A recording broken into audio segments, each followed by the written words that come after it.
श्री स्वामी समर्थ. मित्रांनो, तुम्ही तासनतास देवाची पूजा करता का?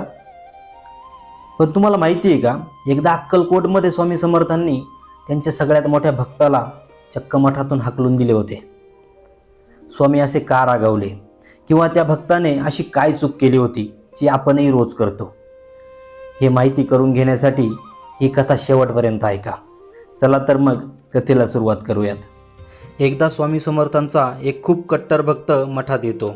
तो दिवसभर स्वामींच्या समोर बसून जप करत असतो. तो घरदार, बायको, मुलं सगळं सोडून अक्कलकोटला येऊन बसतो. त्याला वाटतं, मी जेवढा जास्त वेळ स्वामींसमोर बसेन तेवढे स्वामी माझ्यावर प्रसन्न होतील. स्वामींनी 2 दिवस हे बघितलं आणि 3ऱ्या दिवशी अचानक ओरडले, अरे मूर्खा, उठ इथून आणि चालता हो. तुझ्या घरची लोक तुझी वाट बघतायत आणि तू इथे दगड बनून बसलायस. तो भक्त